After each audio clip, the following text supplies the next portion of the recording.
Right, so I filled up another pot, 2 pots today. I filled them up once and then made a tea out of it. Got that tea over there, and now I'm in a good area for a good stash. I'll refill them just because I don't really see great places. When I find a good place, I want to take full advantage. And I'm thinking, what if I had discovered I could boil herbs earlier? I would have experimented with more stuff in the desert, particularly Tribulus terrestris. Man, I last time I had that was raw. It was in the dried state. I bought it and I just kind of put it in my mouth, like maybe under the lip, and just sucked juices, and it caused stomach pain. And I gave up on it because of that. I was so frustrated. But now I'm like, well, what if I boiled it? Because I noticed with alfalfa, the dried states, when I would just soak it in water, it would cause a throat issue. And I'm like, well, maybe, and then boiling it has been not a problem at all. So it makes me wonder about other herbs, like even Damiana. What about Damiana? Alright, this will probably be the best shot I get of that racetrack area. Suppose I could get on the other side of this pole. I walked from Walmart and it's not too far. I just wanted to get a look at it a little bit closer. I can't believe they built something so massive. It seems too far from the Kansas City, and I wonder if it's shut down for COVID. It's quite amazing the things that have been built that now are like abandoned because of COVID. The thing I noticed that's really strange about this area is it's pretty clean for just general worthless trash, but there's actually kind of like useful looking trash laying around too. Sinks and floor mats. It's like a lot of construction material, I guess. There's useful stuff that they just have laying around, but not a lot of trash and like paper and packages and stuff. Not a lot of that laying around. I picked up a fork. Seems like this company focuses on businesses that are abandoned. This was a Best Buy, and they had some kind of Halloween sale here, and they cleaned it out completely. Now you can kind of see where the tag was. But I've seen that sign. I've seen that like image spirit with the Grim Reaper holding its hands out in front like that. I've seen it before. And I always wondered if it was like a permanent store, but I think it's a temporary store for Halloween, and they just go into abandoned buildings for a short time. There is so much face mask trash everywhere I go on the side of the roads. It's really disgusting to see that. So many roads littered. There's just like likely thousands of pounds of face masks trashed on the ground now. These bike sales people should be packing some extra spokes with the bikes. I'm having so much difficulty getting to a bike shop for my broken spoke. I just want to say that I'm a little disappointed in my 45 now, because this chain really offers a lot more variety, and I could use more weight. That 45 is pretty much dead weight. Whew. To get rid of it though, man, that's a big decision. I've been longing for a 45 for the longest time, and now that I'm playing with chain, I'm actually more happy with chain. Switching the suspension training from cloth or twine to chain is a real improvement for the feel of it all. And I could use more weight, but I don't want to add more weight. If I dump the 45, then I'll certainly have more weight, room for weight, a couple more big chains, something to think about.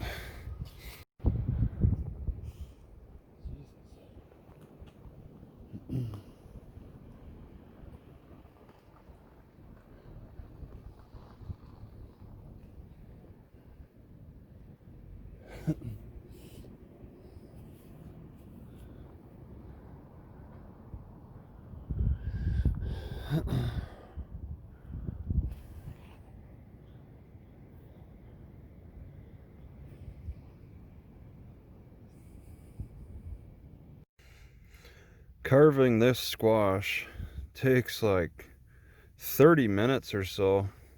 I don't have the convenience of just cutting it in half and tossing it in an oven. So I carve it, and then I'm going to cut it in small pieces to put in this with a little bit of water and boil it.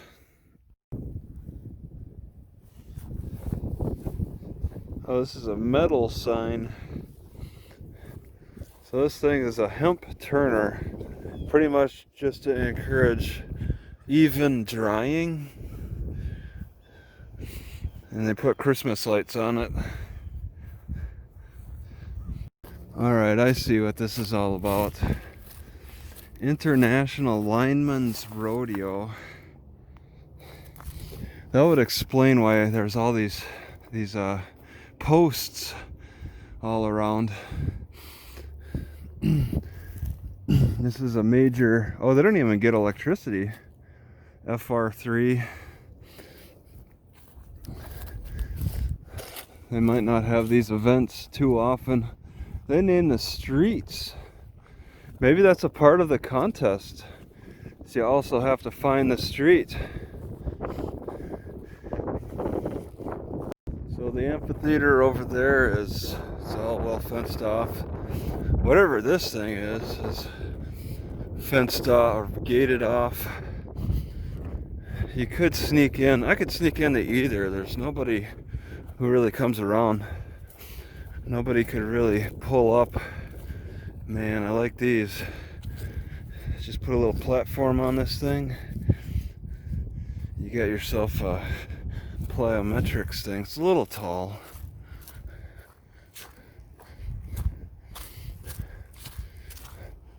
Yeah, I think this thing is shut down because there's no signs advertising what it is. So yeah, I think these people are out of business.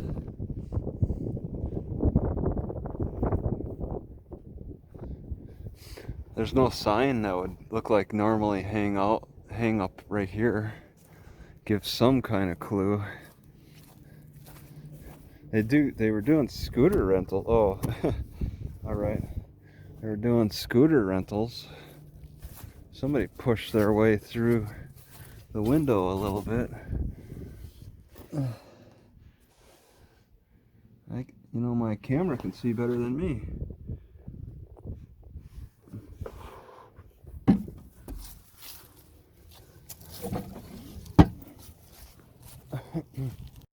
I really can't tell if these people are out of business or what. This is behind the scenes of this fantasy land. There's some things that are curious about what they're doing. I mean, it looks like they're maybe keeping it. Maybe they're keeping it in good order. Because this thing is on. They actually have ice in here. Oh, wow. But it does look rather unused. Maybe they just forgot to turn it off. There's so many weird clues. I got in through a little open panels down. I actually fit through. I'm not too fat. They got little holes people can look out. I think this is the food vendor place. Everything is unlocked. See, they're serving food through this window to the people.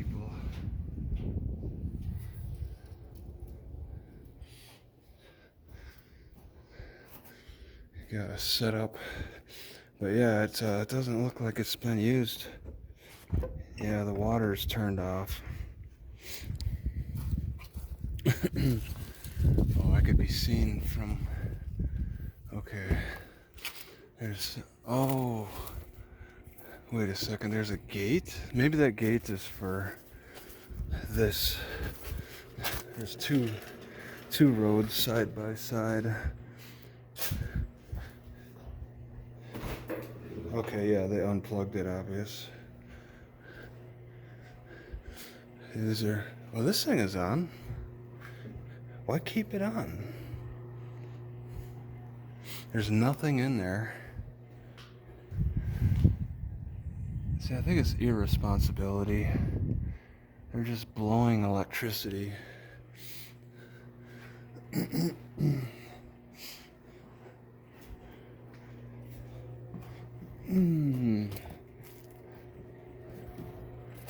there's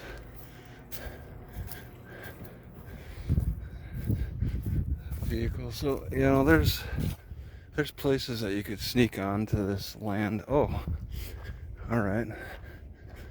Squirrel. I'm a little nervous about walking around here, but it looks so abandoned.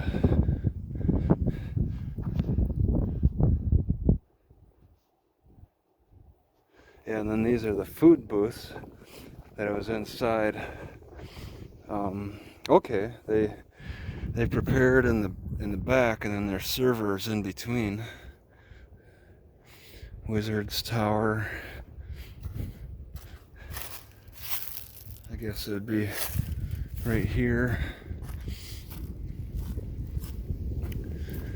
It's very curious.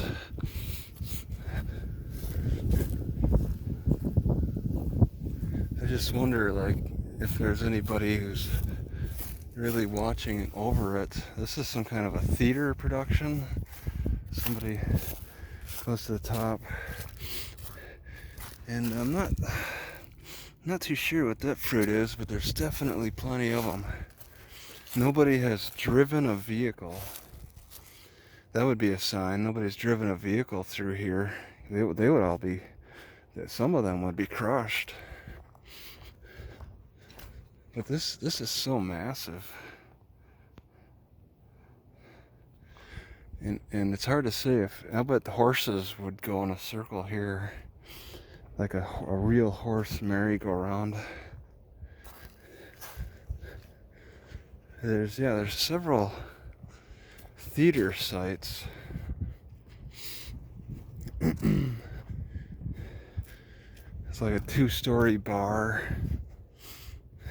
Did it really attract many people though?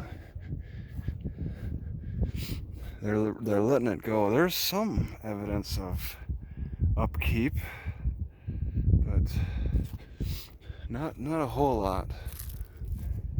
They've really let a lot of this fall apart. It's still getting electricity, so it might okay, that's the entrance. All right. It might have like security cameras. Oh, I think people live back here. If anybody did, there's a light. Okay.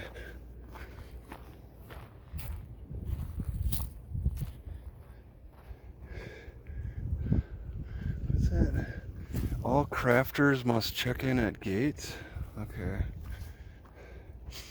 I believe somebody probably lives on site, but I think it's pretty much abandoned.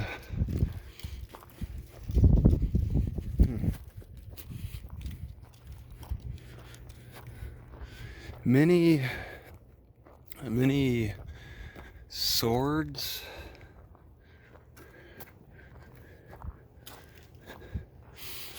This type of thing just isn't so popular these days, or at least in this area.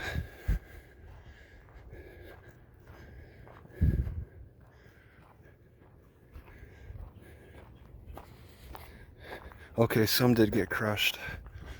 Alright, somebody is driving through here. Not too often.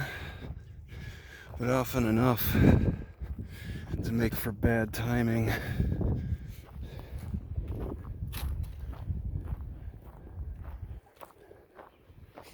Villagers only through here.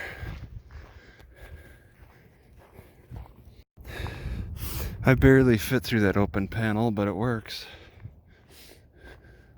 It's about the only, I mean, there's a really good spot where the fence really fell down, but I wasn't going to go back to it. But this I just wanted to get a peek at, see if I could actually fit through it, pretty much. So when this got to the very last bit of gas, where I could, you know, turn it up all the way, and it still won't increase in heat, I was like, screw it, I'm walking away. It's just gonna burn itself out. And I don't think it would overcook, and it's definitely done a good job. Everything is soft, nothing is burnt. Just walking away, you know, going on a big walk, letting it burn out. So now this canister is completely empty, just letting it burn out. And now I got squash with, I like chewing on the seeds. It is annoying at times, but I like the seeds.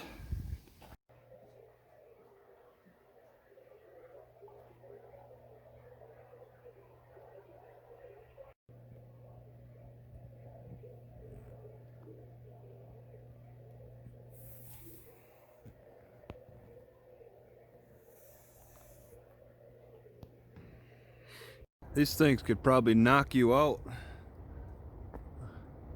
Oh. I don't know what kind of tree it is because its leaves all came off, but it feels like I'm in a bit of a grove of these weird orange things.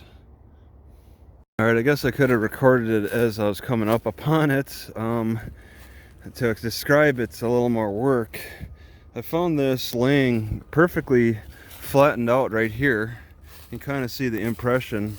This was underneath it, and it's very fresh. Like it didn't even see a rainstorm yet or something.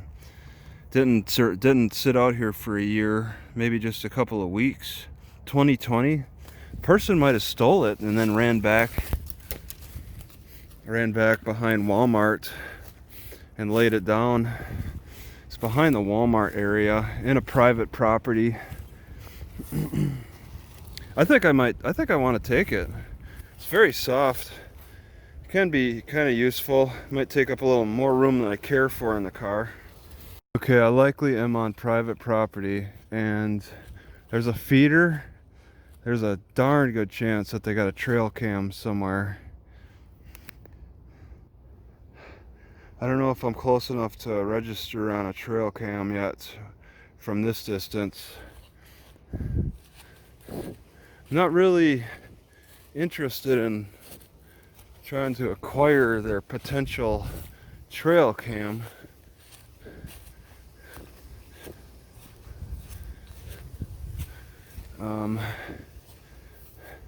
But it's certainly a potential when they have feeders out.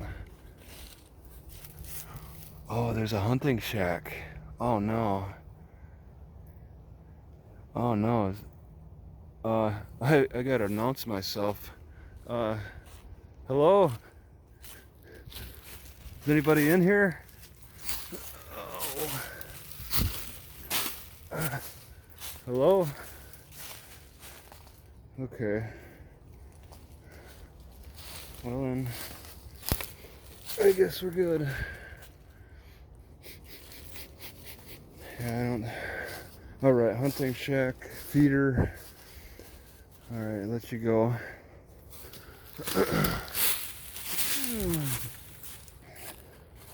So that's probably where the potential trail cam is. Is it? Yeah, I'm not taking any chances. I am just amazed how chives grow wildly around Kansas City, pretty much. They're so distinguishable, especially in the fall when things turn brown. They stay nice and green. But it's like, wow, I'm just amazed. Something that you have to buy in the store in other parts of the country, and for some reason Kansas, on the eastern side, not the western side, grows chives so freely. They're in the lawn. They're actually fighting against the lawnmower even. People have to mow their chives down because they can get too bushy. All right, so I'm only a little bit further south, and on the west side of Kansas City, but I've really been seeing more of these things.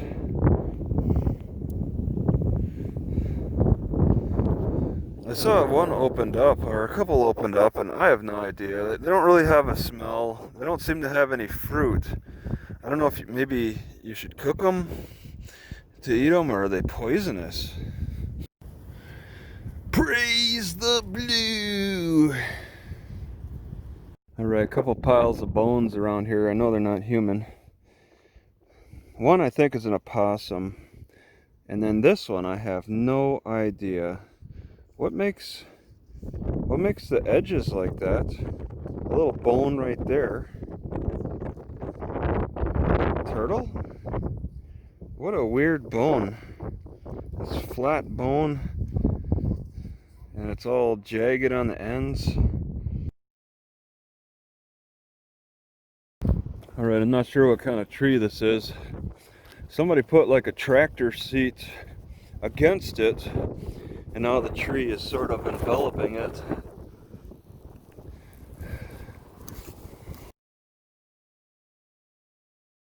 Alright, just out getting a little exercise.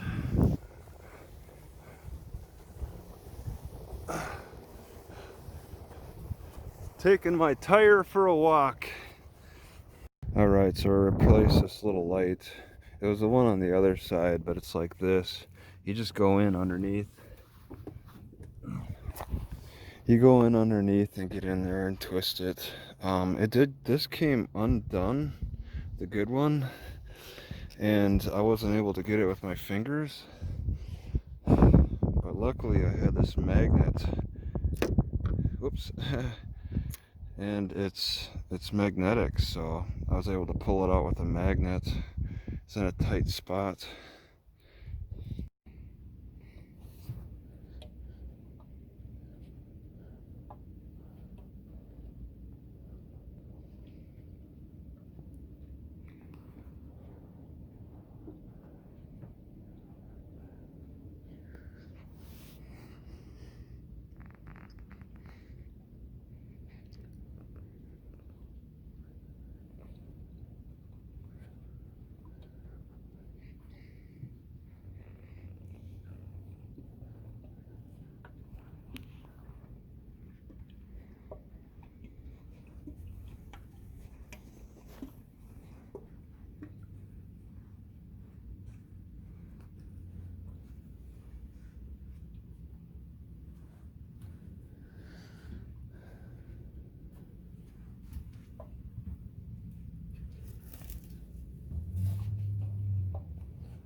Is it alright if I move this? Is it magnetic? What's magnetic? Your little shield here. A shield? Here, I'll just... Whatever's over the window. Oh no, that's not magnetic. That's just gonna... That's not... You rip it. I can come out. Oh. You got... What do you want to do? It's your fault, Ben. I can't see him. Here. Yep. Okay.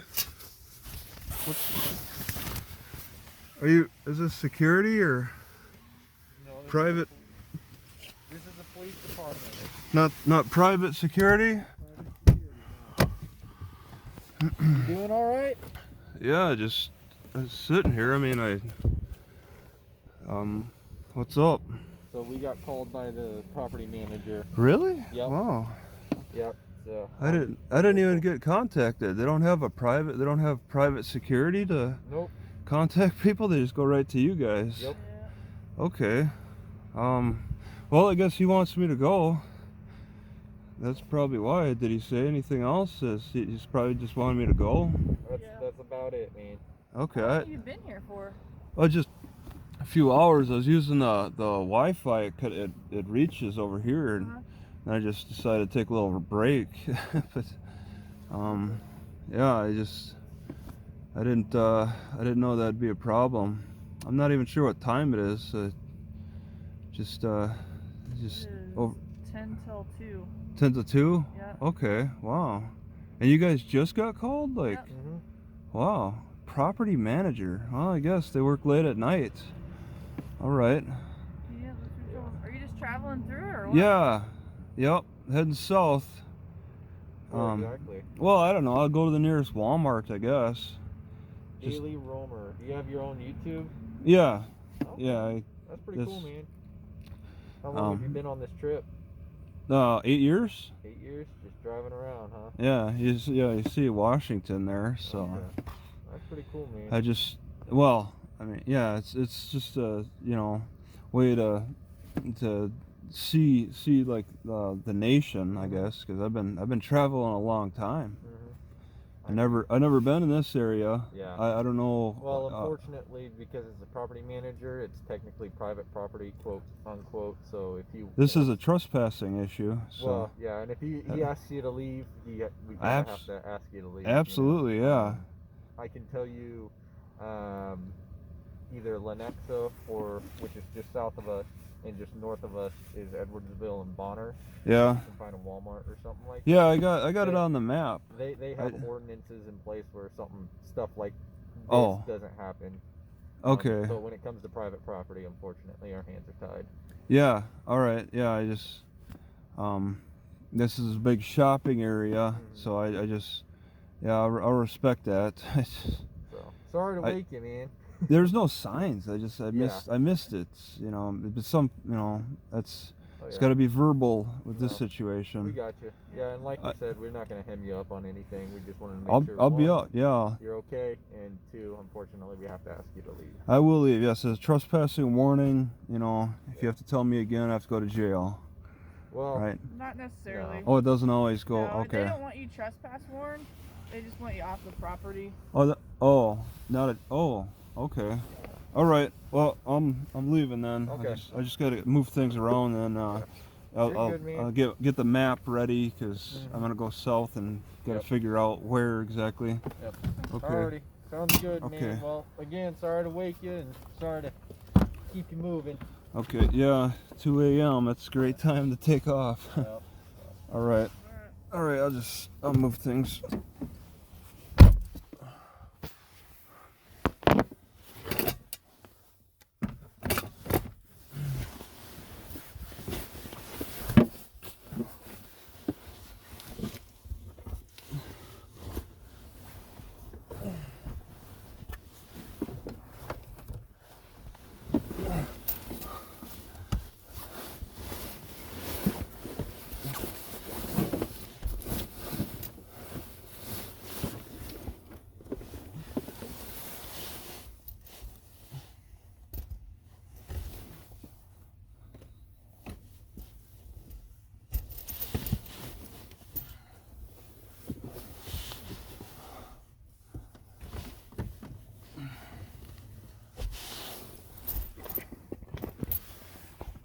This is not your traditional way of cooking.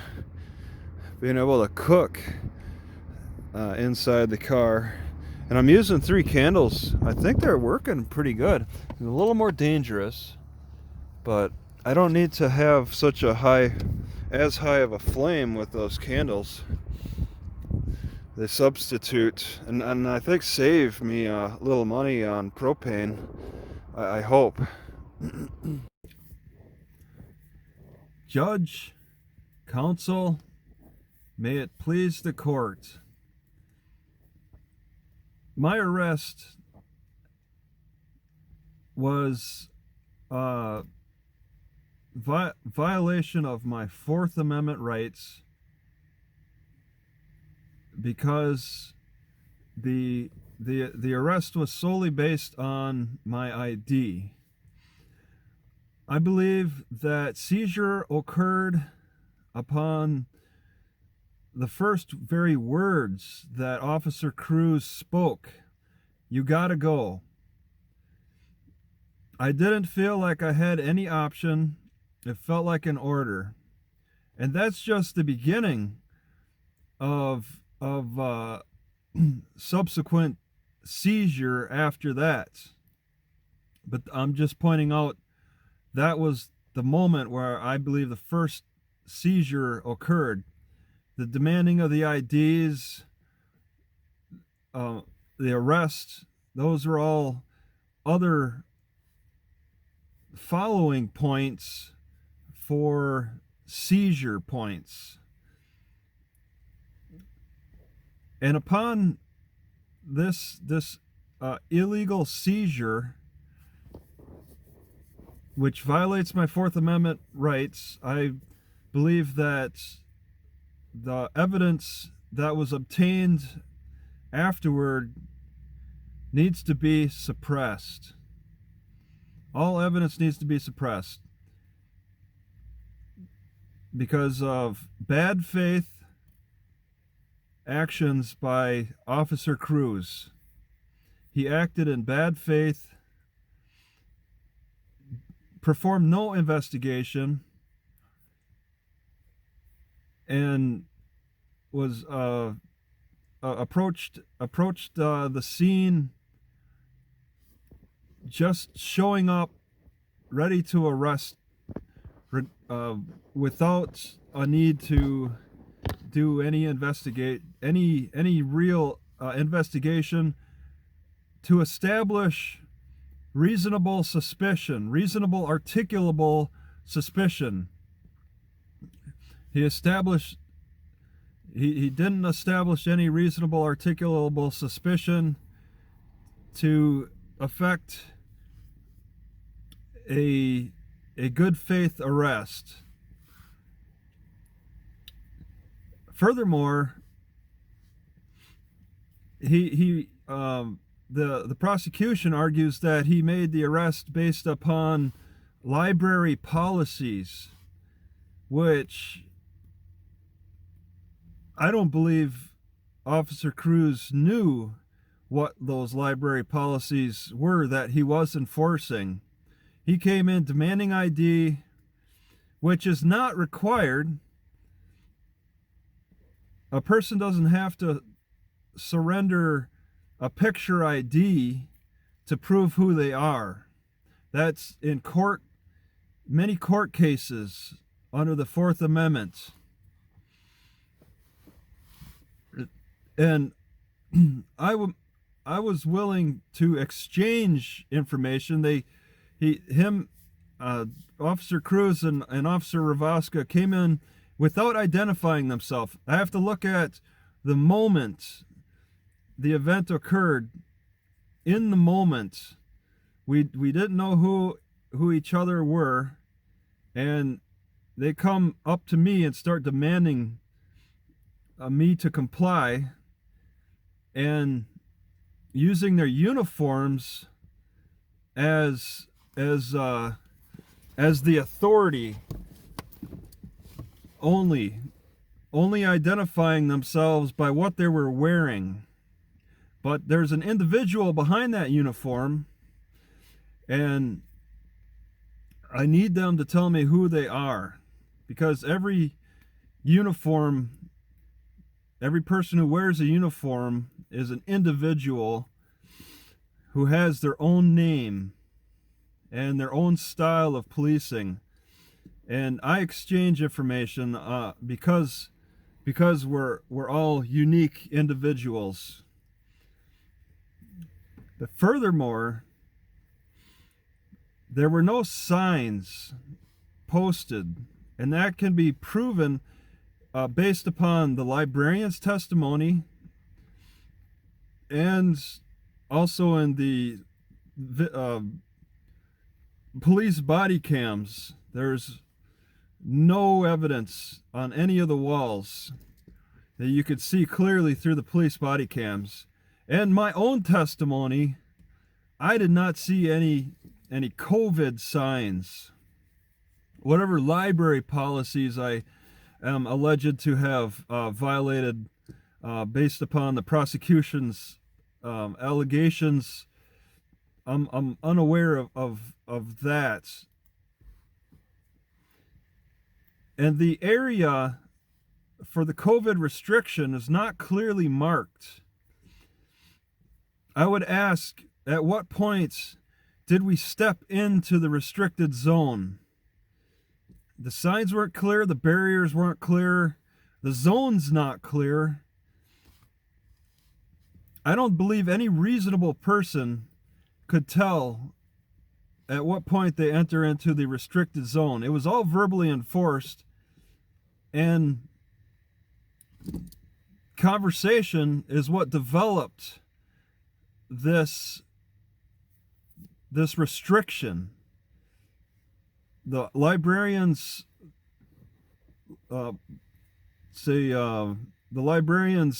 talking to me established the restrictions. Nothing else established it. I felt free to come in on implied consent, which is it's implied. It's a library, a public building. You come in on implied consent unless otherwise posted. You're welcome to come into the library unless otherwise posted. There was no other there's regular library rules. I guess you could call them pre-COVID rules, but there were no further rules to make it clear, no further barriers. So everything, it felt welcoming when I walked into the Williston Library. I even walked past some kind of a person sitting in the front who seemed to be like checking people in or whatever, and she just greeted me. I walked in, freely able to walk around, not having to step around or break down any barriers. This was an open area, closed off. A normally open area that was verbally closed off without any barriers. An area, cubicles that looked like any place a person could sit down and read. And this is an open area. It's not like there were any doors that you go through. Nothing with the area was clear about restrictions. And it seems to come down to a cleaning issue, that the librarians didn't want to clean the area. And I've been to some libraries in very similar nature, with a very similar nature during the COVID time frame now, where some libraries will tell you just clean the table yourself. It's not a matter of having to rely on somebody else to clean it for you. They'll hand you the sanitary wipes and you clean it yourself. So coming from other libraries with the various approaches they've taken, I was shell shocked to come across such an odd closure, a partial closure with the Williston Library. And I had to ask questions about that. I wasn't just making noises without a purpose. I was asking specific questions. I had an a specific line of questioning to get to the bottom of why I was being approached by the librarians, why I was being disciplined for something I didn't even know that I needed to be disciplined about, based upon my experience with other libraries with the COVID. Either those past libraries were either fully open or fully closed, and the ones that were open took different precautions, which seems safe enough. So I questioned the Williston libraries, and the conversation was as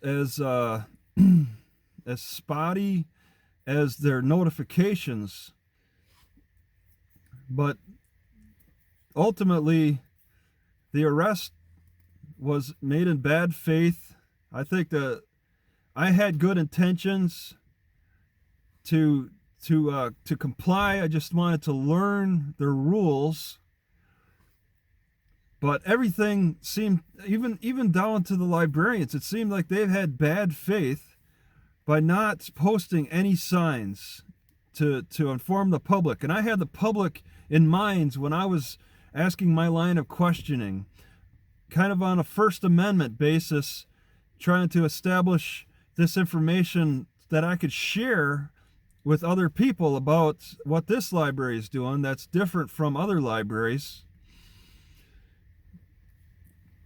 And the arrest came down to bad faith, violating my Fourth Amendment rights, and just picking fruits of a poisonous tree, with the later subsequent arrest 10 days later for disorderly conduct on a, I mean, the statute seems pretty vague, but the accusations were vague on top of that.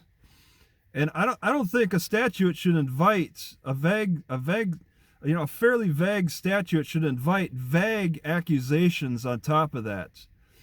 They need to be specific so that we know what points exactly articulably they can articulate what points they feel were a violation of the librarians of